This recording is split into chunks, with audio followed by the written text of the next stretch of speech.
Malam itu, hujan turun deras membasahi atap rumah kecil di pinggiran kota Bandung. Raka, pemuda 24 tahun yang baru saja lulus kuliah, duduk termenung di kamarnya. Ia menatap jendela yang buram karena embun, sementara suara pertengkaran ayah dan ibunya kembali terdengar dari ruang tengah. Bukan pertama kali ia mendengar itu, dan bukan yang terakhir. Namun, kali ini pertengkaran itu terasa begitu menyesakkan hingga membuat dadanya sesak. Ibu selalu menyesal menikah dengan bapak, suara ibunya, Saras, terdengar bergetar. Kalau memang menyesal, kenapa dulu kamu tetap mau sama aku? Balas Dharma, ayah Raka, dengan nada keras. Raka menutup telinganya, tapi suara itu tetap menembus dinding tipis kamar. Kata-kata itu menusuk batinnya. Untuk pertama kalinya, ia bertanya pada dirinya sendiri, andai ibu tidak menikah dengan ayah, apa yang akan terjadi dengan hidupku? Pertanyaan itu seperti bom yang meledak dalam kepalanya. Pikiran Raka berkelana ke masa lalu, mencoba membayangkan kehidupan yang berbeda. Ia teringat cerita ibunya dulu, bahwa Saras pernah punya pilihan lain sebelum akhirnya menikah dengan Dharma. Seorang pria bernama Bagas, teman semasa kuliah ibu, yang katanya jauh lebih lembut dan perhatian. Namun, pada akhirnya, ibunya memilih Dharma karena alasan yang ia sendiri tidak terlalu pahami. Raka mencoba memejamkan mata. Dalam bayangannya, Saras menikah dengan Bagas. Dalam kehidupan itu, mungkin tidak ada teriakan keras setiap malam. Tidak ada kaca pecah akibat pertengkaran. Tidak ada air mata yang diam-diam jatuh di wajah ibunya. Tetapi di sisi lain, ia mulai menyadari sesuatu. Jika Saras tidak menikah dengan Dharma, maka dirinya, Raka, tidak akan pernah ada. Pikiran itu membuatnya semakin bingung. Bagaimana mungkin ia bisa marah kepada takdir, sementara takdir yang sama telah memberinya kehidupan? Ia menatap wajahnya di cermin kecil di sudut kamar. Mata itu, hidung itu, garis rahang itu, semuanya adalah hasil pertemuan antara Saras dan Dharma. Jika salah satu tidak terjadi, maka ia tidak akan lahir ke dunia. Namun, rasa sakit yang ia lihat di wajah ibunya setiap kali bertengkar dengan ayahnya tetap menghantuinya. Raka merasa seperti anak yang lahir dari kesalahan, dari pernikahan yang tidak bahagia. Ia mulai menyalahkan keberadaannya sendiri. Malam semakin larut, tapi suara pertengkaran itu tak kunjung reda. Raka keluar dari kamarnya, berjalan ke dapur, mencoba menghindari konflik itu. Namun langkahnya terhenti ketika melihat ibunya duduk di kursi, menangis dengan wajah tertunduk. Sementara ayahnya keluar rumah, menutup pintu dengan keras. "Ibu," panggil Raka pelan. Saras menoleh, matanya sembab, tapi ia berusaha tersenyum. "Tidak apa-apa, Nak. Kamu jangan pikirkan ibu." Kalimat itu membuat Raka semakin tergores. Ia tahu ibunya selalu berusaha kuat, tapi dalam hatinya ia ingin berteriak. Kenapa ibu memilih jalan ini? Kenapa ibu tidak memilih kehidupan lain yang lebih baik? Sejak malam itu, Raka mulai mencatat pikirannya dalam sebuah buku harian. Ia menuliskan setiap kemungkinan yang ada, setiap andai yang muncul dalam benaknya. Andai ibu menikah dengan Bagas, mungkin aku akan punya ayah yang penyabar. Andai ibu tidak menikah dengan ayah, mungkin hidup ibu lebih bahagia. Tapi andai itu benar, apakah aku masih ada?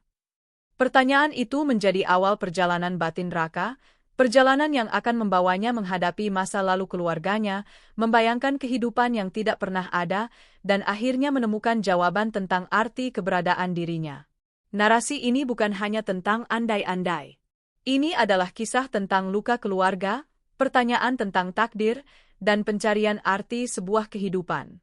Pagi itu, sinar matahari menembus celah jendela kamar Raka, namun tidak mampu menghangatkan hatinya. Ia terbangun dengan kepala berat karena semalaman penuh dihantui bayangan pertengkaran orang tuanya. Kata-kata ibunya yang penuh penyesalan masih menggema di telinganya. Dan lagi-lagi, pertanyaan itu muncul, bagaimana jika ibu tidak menikah dengan ayah? Raka berjalan keluar kamar, melihat ibunya sedang menyiapkan sarapan di dapur. Wajah Saras tampak lelah, namun ia tetap berusaha tersenyum ketika menyapa anaknya. Ayahnya belum pulang sejak semalam, hal yang sudah sering terjadi.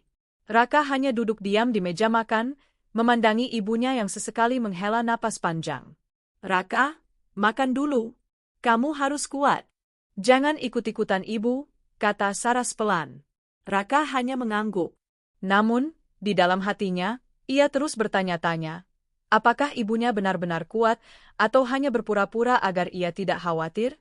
Hari itu, Raka memutuskan untuk pergi ke taman kota setelah sarapan. Ia duduk di bangku kayu, mengeluarkan buku hariannya, lalu mulai menulis. Dari ujung penanya, lahirlah sebuah bayangan kehidupan baru, kehidupan di mana Saras tidak pernah menikah dengan Dharma. Dalam imajinasinya, Saras melanjutkan kuliah setelah lulus S1. Ia tidak buru-buru menikah, melainkan memilih fokus pada karirnya. Raka membayangkan ibunya bekerja di sebuah kantor besar, mengenakan jas rapi, dan tersenyum bahagia setiap kali pulang. Tidak ada pertengkaran di rumah, tidak ada suara pintu dibanting, tidak ada rasa takut. Rumah mereka penuh ketenangan, meski sederhana. Namun, dalam bayangan itu, ada satu hal yang aneh, Raka tidak ada di sana. Ia hanya melihat Saras berjalan sendirian, lalu bertemu dengan Bagas beberapa tahun kemudian.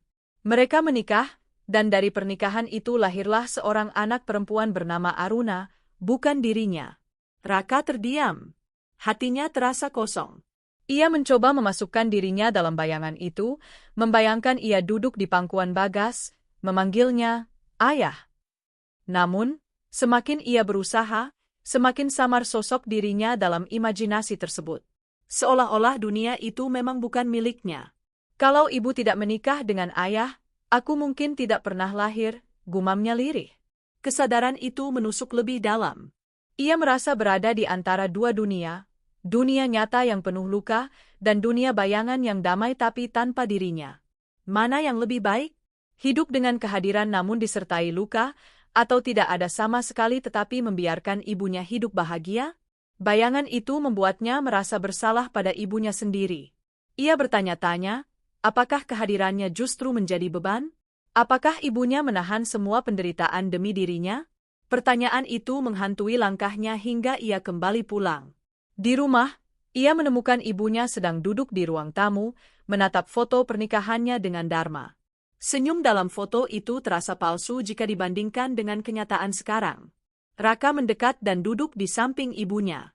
Ibu, Raka memulai percakapan. Iya, nak? Kalau waktu bisa diulang, ibu masih mau menikah dengan bapak? Pertanyaan itu membuat Saras terkejut. Matanya berkaca-kaca, namun ia tidak langsung menjawab. Hening beberapa menit, lalu ia menarik napas panjang. Kadang, ibu berpikir seandainya dulu ibu memilih jalan lain, mungkin hidup ibu lebih ringan. Tapi kalau ibu tidak menikah dengan bapak, mungkin kamu tidak akan ada, Raka. Dan ibu tidak bisa membayangkan dunia tanpa kamu. Kata-kata itu membuat hati Raka bergetar. Ia menyadari bahwa kehadirannya, meski lahir dari pernikahan penuh luka, tetap menjadi alasan ibunya bertahan. Malam harinya, sebelum tidur, Raka kembali membuka buku hariannya. Ia menulis, bayangan hidup tanpa ayah terasa damai, tapi itu juga berarti tanpa aku. Dan tanpa aku, ibu mungkin tidak akan punya alasan untuk tersenyum hari ini. Mungkin, keberadaanku bukanlah kesalahan. Mungkin aku adalah alasan ibu masih bisa berdiri. Namun, meski ia menulis itu, hatinya tetap diliputi keraguan. Bayangan-bayangan lain mulai muncul, bagaimana jika ada jalan tengah? Bagaimana jika ibu tetap bahagia meski aku tetap ada? Bagaimana jika takdir sebenarnya punya maksud yang belum aku pahami? Pertanyaan itu semakin mendalam, dan membuka jalan menuju imajinasi baru yang lebih rumit. Perjalanan batin Raka baru saja dimulai, dan ia tahu bahwa jawaban dari pertanyaannya tidak akan mudah ditemukan. Hari-hari setelah pertanyaan itu menjadi titik awal bagi Raka untuk terus menggali bayangan takdir yang berbeda. Ia semakin sering duduk di taman kota dengan buku harian di tangan, menuliskan kemungkinan-kemungkinan yang muncul. Semakin lama ia menuliskannya, semakin jelas gambaran hidup alternatif yang terbentuk dalam pikirannya. Bayangan itu tidak lagi kabur, melainkan seperti film panjang yang diputar berulang-ulang di kepalanya. Dalam imajinasi itu, Saras tidak menikah dengan Dharma. Ia memilih jalan hidupnya sendiri, dengan segala keberanian yang jarang ia tunjukkan di dunia nyata. Raka membayangkan ibunya sebagai perempuan muda penuh semangat yang setelah lulus kuliah di Fakultas Ekonomi, memutuskan merantau ke Jakarta untuk bekerja.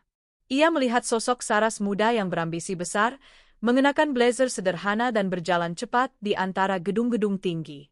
Ia diterima bekerja di sebuah perusahaan multinasional sebagai staf administrasi. Lingkungan baru membuatnya berkembang. Wajahnya cerah, matanya berbinar, dan senyum itu bukan lagi senyum palsu seperti yang Raka lihat di rumah setiap hari, melainkan senyum penuh keyakinan bahwa hidupnya berarti. Raka menulis di buku hariannya. Dalam dunia ini, ibu tidak pernah duduk menangis di dapur karena pertengkaran. Tidak pernah merasa terjebak. Ia tumbuh menjadi sosok yang jauh lebih kuat karena ia memilih jalannya sendiri. Namun bayangan itu tidak berhenti sampai di sana. Raka terus memproyeksikan kisah yang lebih panjang. Ia membayangkan pertemuan kembali Saras dengan Bagas. Saat itu, Bagas sudah menjadi dosen muda di universitas, sedang meniti karirnya. Pertemuan mereka terjadi di sebuah seminar ekonomi di Jakarta. Mereka berbincang lama, mengenang masa kuliah, dan menyadari bahwa ada benang merah yang tidak pernah putus di antara mereka. Raka merasa dadanya hangat saat menulis itu. Seolah-olah ia melihat ibunya menemukan sosok yang benar-benar membuatnya bahagia. Bagas digambarkan sebagai pria tenang, sabar, dan penuh kasih sayang. Dalam imajinasi Raka, Saras tidak lagi menangis sendirian di malam hari. Ia pulang ke rumah dengan wajah penuh cinta. Namun, bayangan itu sekali lagi menyadarkannya akan satu hal, ia tidak ada di sana. Dalam kehidupan berbeda itu, anak yang lahir adalah Aruna, gadis kecil yang mewarisi senyum lembut Bagas dan semangat Saras. Raka menatap kata-katanya sendiri dengan perasaan campur aduk. Ia berbaring di bangku taman, menatap langit yang mulai berawan. Kalau ibu memilih jalan itu, aku tidak akan pernah ada. Tapi, apa salah kalau ibu lebih bahagia tanpa aku? Pikiran itu menghantam keras dadanya. Ketika ia pulang ke rumah sore itu, ia mendapati ibunya sedang menjemur pakaian. Wajah Saras tampak lelah, namun tetap lembut ketika melihat anaknya. "Kamu dari mana, Nak?" "Dari taman, Bu." "Menulis." "Menulis apa?" tanya Saras sambil tersenyum samar. "Menulis tentang ibu." "Tentang, seandainya ibu hidup berbeda." Saras terdiam. Tangannya berhenti menjemur, lalu menatap Raka dengan mata berkaca-kaca. "Raka, jangan pernah berpikir begitu. Hidup ibu memang tidak mudah, tapi ibu tidak pernah menyesal punya kamu." Raka ingin menjawab, ingin mengatakan semua bayangannya tentang kehidupan yang berbeda. Namun ia menahan diri. Ia hanya tersenyum tipis, meski hatinya diliputi pertanyaan yang tak kunjung reda. Malam itu, setelah Saras tidur, Raka kembali menulis. Ia mulai menggali lebih dalam tentang arti kebahagiaan seorang ibu. Dalam bayangan panjang yang ia susun, Saras tumbuh menjadi perempuan mandiri, tidak tergantung pada dharma, dan hidup dengan pilihan yang ia buat sendiri. Tetapi kemudian, Raka menyadari bahwa bayangan itu hanya bisa hidup di atas kertas. Dunia nyata berbeda. Dunia nyata adalah Saras yang tetap bersama Dharma meski penuh luka, dunia nyata adalah Raka yang hidup di antara pertengkaran orang tuanya, dan dunia nyata adalah kenyataan bahwa ia ada karena keputusan itu. "Jalan hidup ibu mungkin berbeda di dunia lain," tulis Raka, "tapi jalan hidupku hanya ada di dunia ini." Sejak saat itu, bayangan yang ia ciptakan bukan hanya sekadar pelarian, melainkan cara untuk memahami ibunya lebih dalam. Ia mulai melihat bahwa setiap pilihan hidup selalu memiliki harga. Bahagia atau tidak, ada alasan kenapa Saras memilih jalan yang ia pilih. Dan alasan itu, disadari atau tidak, adalah dirinya. Namun, rasa penasaran Raka belum berhenti. Bayangan kehidupan tanpa ayah semakin membentuk detail baru dalam pikirannya. Ia mulai membayangkan, jika benar Saras memilih Bagas, seperti apa sosok ayah yang ia miliki? Apakah benar akan berbeda? Apakah luka yang sama masih akan ada, meski dengan orang lain? Pertanyaan itu membawa Raka pada perjalanan imajinasi berikutnya, sebuah pencarian tentang sosok ayah yang tidak pernah ia miliki dalam kenyataan. Malam berikutnya, Raka kembali duduk di meja belajarnya. Buku harian tergeletak terbuka, dengan tulisan-tulisan yang sudah memenuhi separuh halamannya. Di sana, Setiap kata seperti pintu menuju dunia lain, dunia di mana ibunya memilih jalan berbeda. Kali ini, pikirannya tidak lagi hanya berhenti pada kehidupan Saras. Ia mulai melangkah lebih jauh, membayangkan kehidupannya sendiri seandainya ia lahir dari jalan yang berbeda. Ia menutup mata, lalu mencoba membentuk gambaran dalam pikirannya. Dunia itu mulai terlukis, rumah yang berbeda, lingkungan berbeda, bahkan dirinya yang berbeda. Dalam bayangan itu, ia bukanlah Raka. Namanya mungkin bukan Raka sama sekali. Ia adalah anak dari Saras dan Bagas, dan ia melihat dirinya terlahir dengan wajah yang tidak sepenuhnya sama dengan sekarang, mata lebih teduh, senyum lebih tenang. Namun, sesuatu terasa janggal. Raka merasa seolah ia sedang mengintip kehidupan orang lain. Sosok yang ia lihat di dunia itu bukan dirinya, melainkan anak lain. Dalam imajinasinya, nama anak itu adalah Aruna, seorang perempuan kecil yang penuh keceriaan. Bayangan itu semakin jelas. Aruna berlari di halaman rumah, memanggil ayahnya dengan suara lembut. "Ayah, lihat. Aku bisa." Raka menatap kosong lembaran buku hariannya. Tangannya gemetar, seakan ia hampir kehilangan pijakan. Jika ibunya memilih jalan lain, maka dirinya tidak pernah lahir. Hanya Aruna yang ada.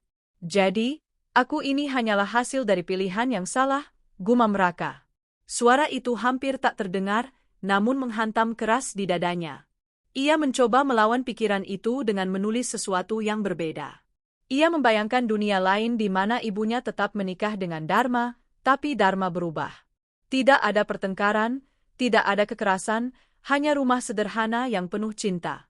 Dalam bayangan itu, ia tetap lahir sebagai Raka, tapi hidup dengan kenangan indah, bukan luka.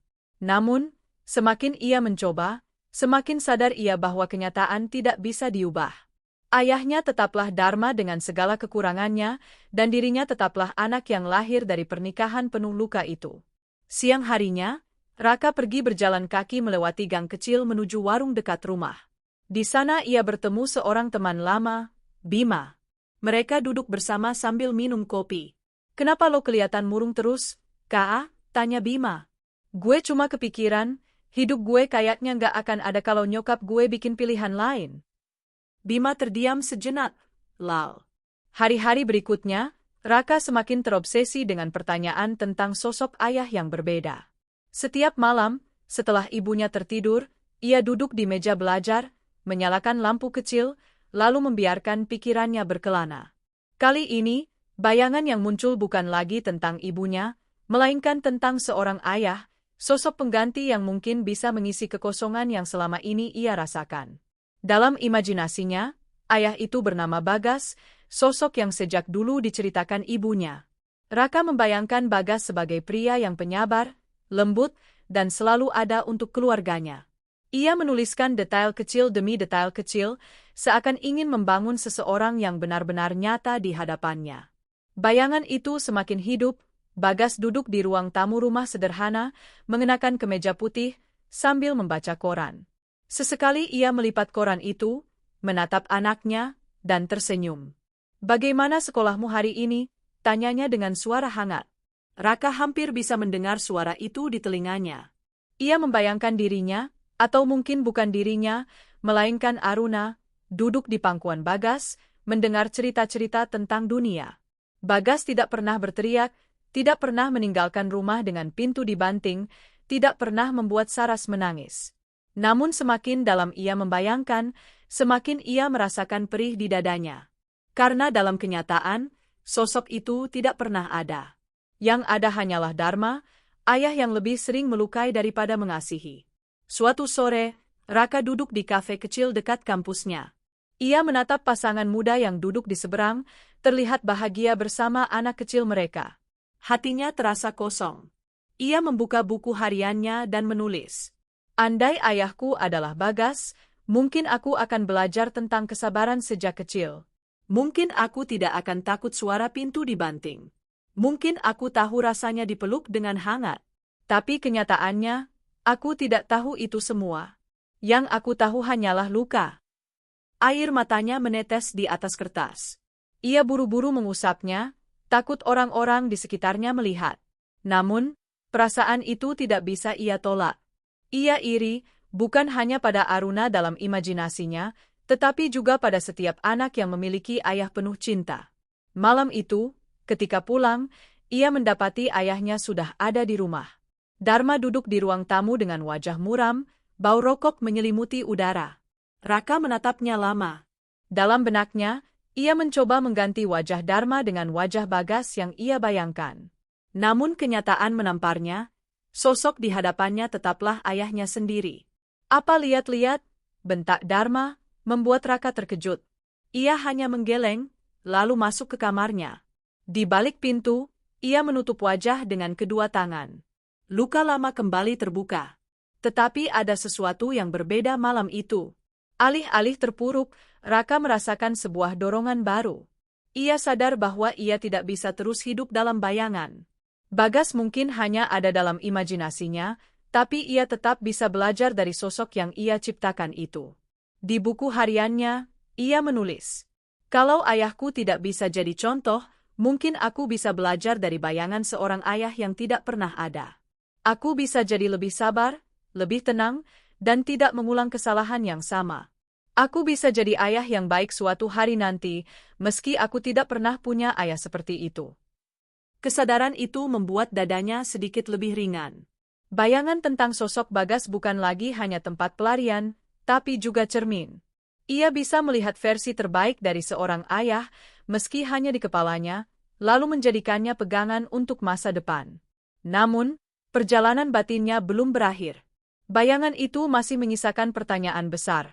Jika ia membayangkan perpisahan yang berbeda antara Saras dan Dharma, apakah semua luka itu akan terhapus? Ataukah luka tetap ada, meski dengan cara lain? Pertanyaan itu mulai membuka pintu menuju imajinasi baru, tentang sebuah perpisahan yang tidak pernah terjadi, tapi selalu ia bayangkan. Raka kembali duduk di meja belajarnya. Hujan deras mengguyur di luar jendela, menimbulkan suara gemuruh yang tak henti-hentinya.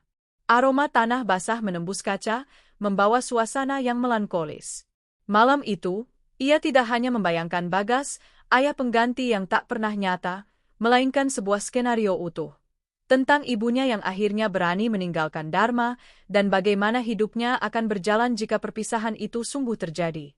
Dalam narasinya, Raka membayangkan Saras berdiri di depan pintu rumah tua itu, koper besar di tangannya, wajahnya basah oleh air mata.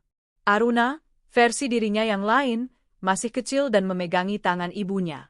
Dharma berdiri di dalam, dengan wajah merah padam penuh amarah. Namun berbeda dari kenyataan yang ia alami, kali ini Saras tidak gentar. "Aku sudah cukup, Dharma. Aku tidak akan biarkan anakku tumbuh dengan luka yang sama. Kami pergi malam ini." Dharma membentak, menghantam meja, namun Saras tetap tegak.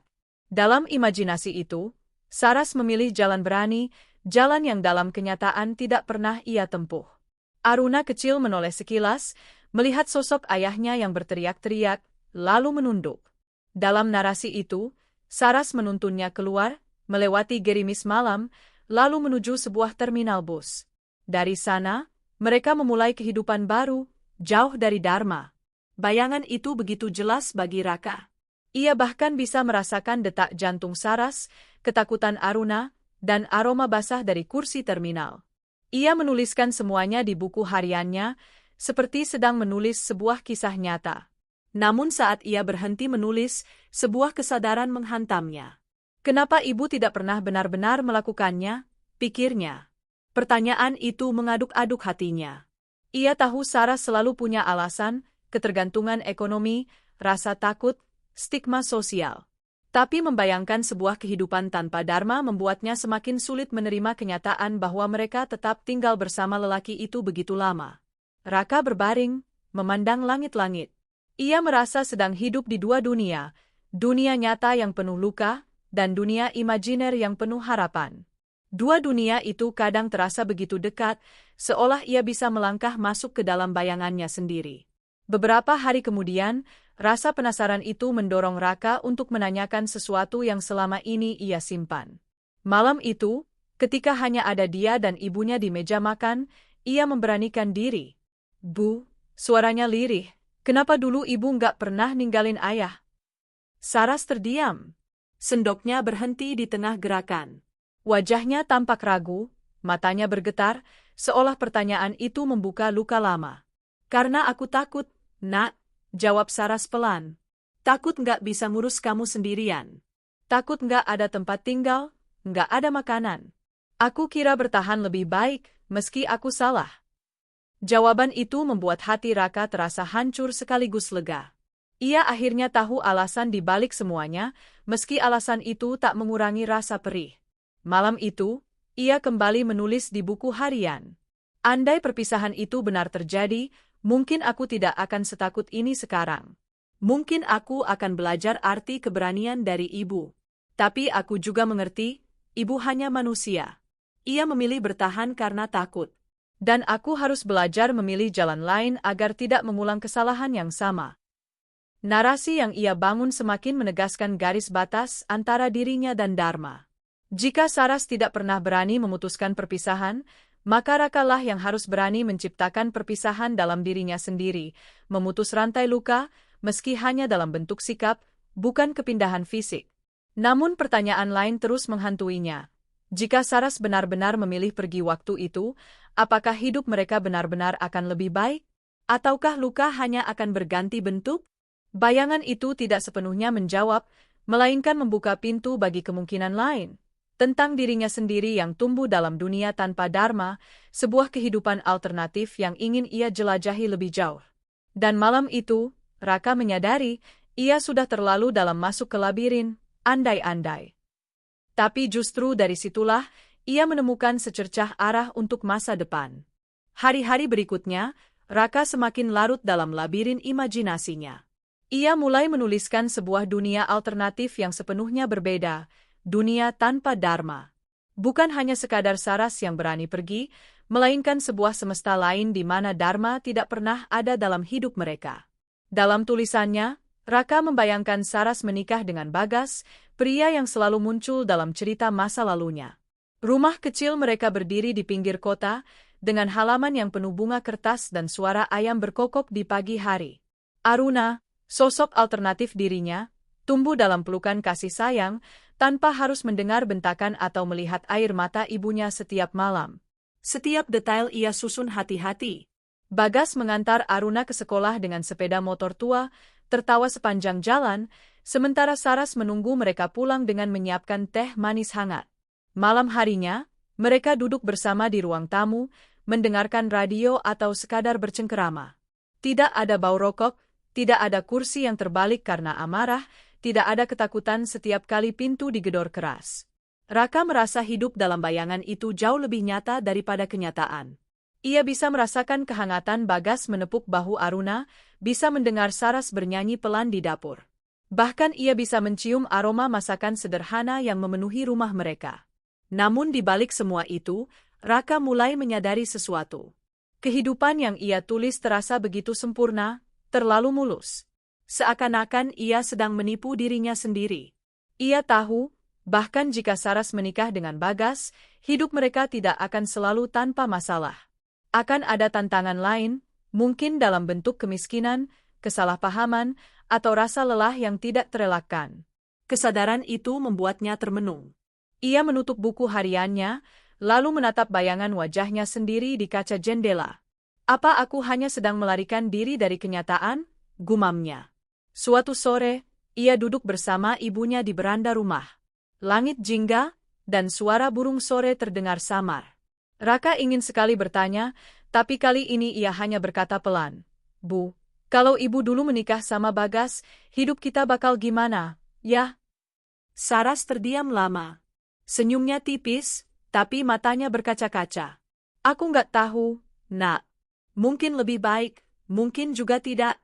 Tapi aku yakin satu hal, kalaupun aku menikah dengan Bagas, kamu tetap akan jadi anakku. Dan itu sudah cukup buatku. Jawaban itu menusuk hati Raka. Ia terdiam, tidak tahu harus berkata apa. Dalam hatinya, ada rasa lega sekaligus getir. Saras tidak menyesali sepenuhnya, meski luka begitu nyata. Malam itu, Raka kembali menulis. Dunia tanpa Dharma hanyalah dunia dalam kertas. Tapi aku harus belajar dari keduanya, dari kenyataan yang pahit, dan dari imajinasi yang manis. Supaya aku bisa memilih jalanku sendiri. Seiring waktu, ia mulai mengerti bahwa imajinasinya bukan sekadar pelarian, tapi juga sebuah peta menuju masa depan yang ingin ia ciptakan. Ia mungkin tidak bisa mengubah masa lalu Saras, tidak bisa menghapus Dharma dari cerita hidupnya, tetapi ia bisa menulis ulang masa depan dirinya sendiri. Namun, semakin dalam ia menjelajahi dunia alternatif itu, semakin besar pula pertanyaan yang tumbuh. Apakah ia benar-benar bisa melepaskan bayangan Dharma, ataukah sosok itu akan selalu menghantui, meski dalam dunia yang ia ciptakan sendiri? Pertanyaan itu menggantung di kepalanya, seperti pintu lain yang menuntut untuk dibuka. Suatu sore di beranda rumah, langit mulai meremang ungu, dan suara jangkrik saling bersahutan dari pekarangan. Raka duduk di samping Saras. Angin membawa aroma tanah lembab, sisa dari hujan siang tadi. Raka memandang ibunya lama sekali, seolah ingin menemukan jawaban yang selama ini ia cari hanya dari sorot mata Saras. "Bu," ucapnya pelan, "kalau dulu ibu nggak nikah sama ayah, mungkin hidup kita lebih bahagia, ya?" Saras tidak langsung menjawab. Wajahnya menunduk, jemari tangannya memainkan ujung kain jarit yang melilit pahanya. Lalu dengan suara lirih, ia berkata, "Nak, kebahagiaan itu nggak pernah sesederhana memilih siapa yang kita nikahi. Aku pernah percaya sama ayahmu, meski akhirnya salah. Tapi kalau aku nggak menikah dengannya, aku mungkin nggak akan punya kamu."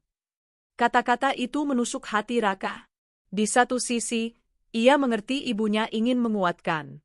Tapi di sisi lain, kalimat itu justru membuat imajinasinya semakin bercabang. Apa artinya dirinya hanya ada karena Dharma? Jika begitu, apakah ia harus bersyukur pada lelaki yang sama sekali tak pernah ia anggap sebagai ayah? Raka berusaha menepis pertanyaan itu, tapi sulit. Ia bangkit dari kursi, berjalan ke kamarnya, dan kembali membuka buku harian. Malam itu, imajinasinya meluap deras. Ia menulis seolah ingin membuktikan bahwa dirinya bisa tetap ada tanpa Dharma. Dalam tulisannya, Saras memilih Bagas, namun tetap melahirkan seorang anak laki-laki, dirinya, meski dengan nama berbeda. Ia menamainya Aruna. Aruna tumbuh dengan luka yang lebih sedikit, tetapi tetap menghadapi tantangan. Bagas sering sakit-sakitan, Saras harus bekerja keras di ladang, dan Aruna belajar arti tanggung jawab sejak kecil. Kehidupan mereka tidak sempurna, tapi penuh cinta. Di setiap halaman, Raka menyulam kenyataan dan imajinasi, seolah menantang takdir. Aku bisa ada tanpa jejak Dharma. Beberapa hari kemudian, Saras tanpa sengaja menemukan buku harian itu di meja belajar Raka. Malamnya, ia duduk di kursi tua sambil membacanya diam-diam. Air matanya jatuh, membasahi tulisan putranya. Ia terdiam lama, hingga akhirnya Raka masuk dan mendapati ibunya sedang memeluk buku itu. "Bu," suara Raka tercekat. Saras mengangkat wajahnya, matanya merah. "Kamu benar-benar berharap aku dulu menikah dengan Bagas, ya?" tanyanya dengan suara bergetar. Raka tidak menjawab. Ia hanya menunduk. Dalam diam itu, Saras mendekat, memeluknya erat. "Maafkan ibu, Nak. Maafkan kalau pilihan ibu bikin kamu banyak terluka. Tapi percayalah, kamu adalah alasan ibu tetap bertahan sampai sekarang." Pelukan itu hangat, namun sekaligus menyakitkan.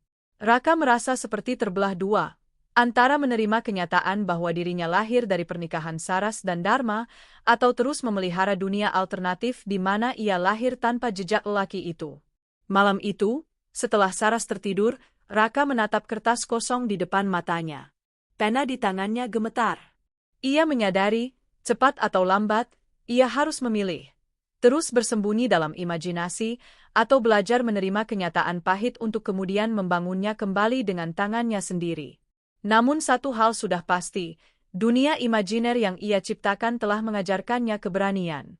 Dan keberanian itu perlahan menuntunnya pada sebuah pintu baru, pintu menuju masa depan yang tidak lagi ditentukan oleh masa lalu ibunya, atau bayangan kelam Dharma. Sebuah pintu yang siap ia buka dalam narasi terakhirnya.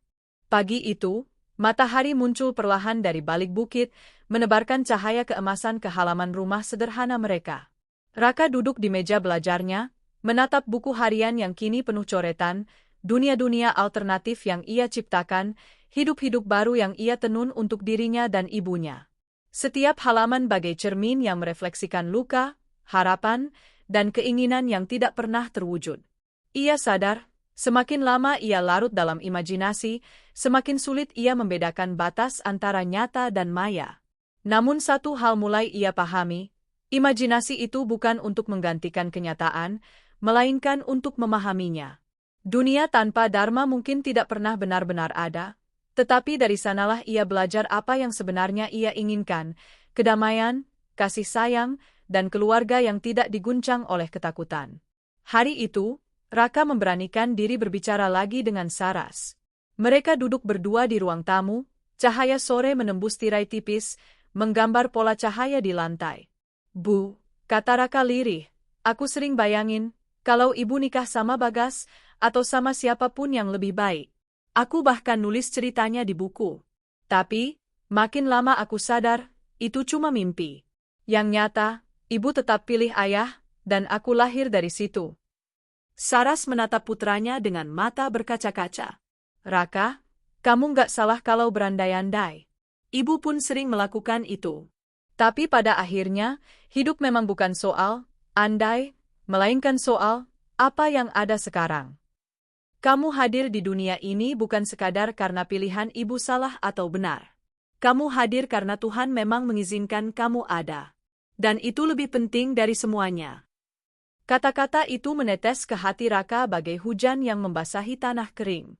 Ia terdiam, merasakan sebuah beban perlahan terangkat. Untuk pertama kalinya, ia tidak lagi membenci kenyataan seutuhnya. Malamnya, Raka membuka buku harian untuk terakhir kalinya.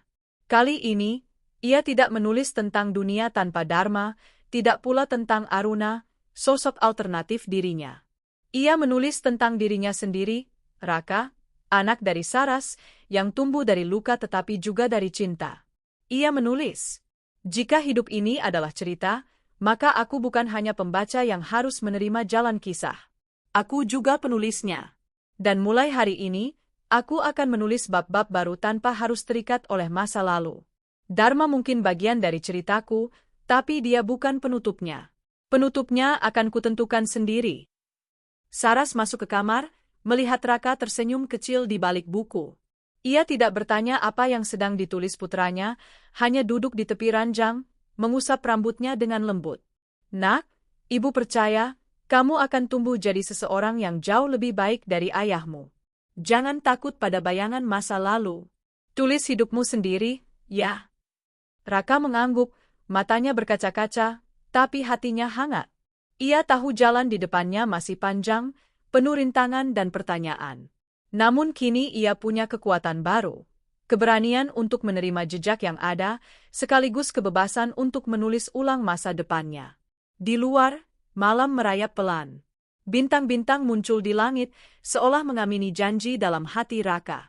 Dan di rumah kecil itu, untuk pertama kalinya setelah sekian lama, ada rasa damai yang benar-benar terasa. Ada rasa damai yang benar-benar terasa. Saras duduk lebih lama di samping Raka malam itu, meski tanpa kata.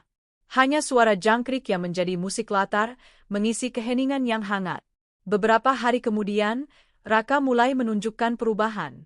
Ia lebih rajin belajar, bukan lagi sekadar untuk melarikan diri, tapi untuk membuktikan pada dirinya sendiri bahwa ia bisa melangkah ke depan. Ia mulai ikut membantu Saras berdagang kecil-kecilan di pasar, mengangkat barang, menghitung uang kembalian, dan sesekali bercanda dengan ibunya di sela-sela kesibukan. Saras melihat perubahan itu dengan mata berbinar. Meski lelah, ia merasa ada cahaya baru di hidupnya.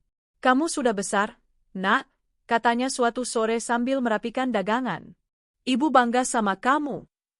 Kata-kata sederhana itu menyalakan semangat baru di dada Raka. Ia sadar, meski masa lalu keluarganya penuh luka, mereka masih punya kesempatan untuk merangkai hidup baru. Bagas, dharma, dunia alternatif, semua itu kini hanya bayangan. Yang nyata adalah dirinya dan Saras, berdiri di dunia kecil mereka, tapi dengan hati yang tidak lagi patah sepenuhnya. Malam-malam berikutnya, Raka tetap menulis. Tapi tulisannya berbeda. Ia tidak lagi menulis tentang dunia tanpa dharma, melainkan tentang masa depan yang ingin ia bangun. Kuliah di kota, membuka usaha sendiri, dan suatu hari membawa Saras tinggal di rumah yang lebih layak.